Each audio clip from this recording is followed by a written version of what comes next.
So, ngayon mga pare ko, magpapalit ako ng bearing sa third drive. Ang ginagamit kong bearing ay yung pang Yamaha Aerox. Kasi mas maganda tong pang Yamaha Aerox mga pare ko, gagamitin. So, ilagay siya sa Honda Click 125. Ito, Yamaha ha. Yamaha Aerox 125. Ito, tatanggalin ko na tong torque drive. Ginagamit ko yung back range at ipihit nyo lang tatanggal ng torque drive at pipigain nyo ng kaunti. Hilain nyo lang itong belt at saka siya makukuha nyo na.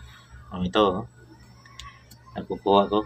Ito ang papalitan nating bearing, yung needle bearing sa torque drive. Ito ang ipapalit natin, pang Yamaha Aerox. Ito pwede po pang Yamaha MIUI 125, pwede lang siya. Ito mas mabuti kung mayroon kayong polar bearing para hindi na kayo maghirap-hirap. Ito, ganito lang tatanggalin, no? Ikot-ikot lang ng kaunti, tapos relaxing at mag-inom ng kape. Relax lang ang isipan nyo mga parikoy kapag nag-aayos kayo ng mga motor. Ito, ipapasok niya to para bihit na tong needle bearing. Maraming aso dito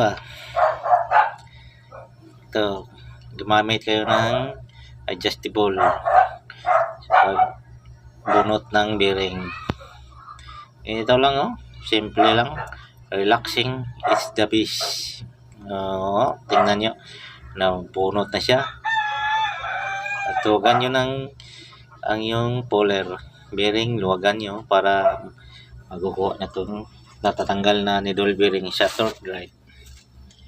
Ito maganda pa man siya pero sa akin pinalitan ko na lang pinalitan ko ng bearing sa Yamaha Aerox kasi mas maganda tong pang Yamaha Aerox mga pare ko magandang ilalagay sa taklit niya. Ito lang maglalagay ganito lang gumagamit ako ng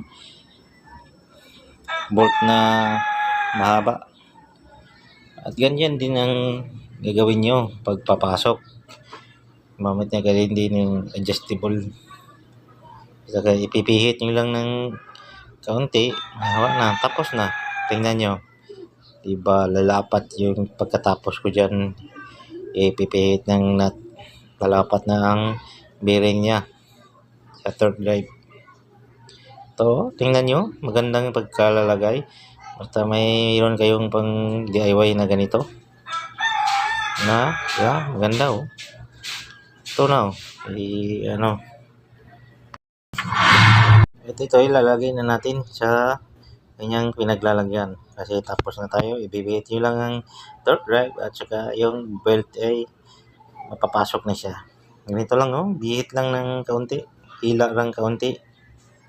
Huwag yung magmadali kapag kayo nag-aayos ng mga ganitong mga trabaho. Ito, tapos na, ilalagay ko na.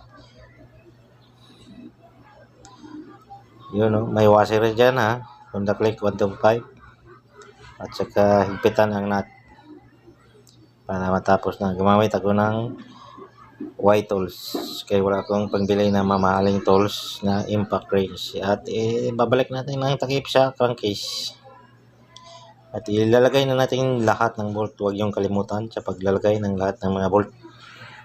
Thank you. Yan, ilagay ko na lahat yung mga parts at tapos i-start natin.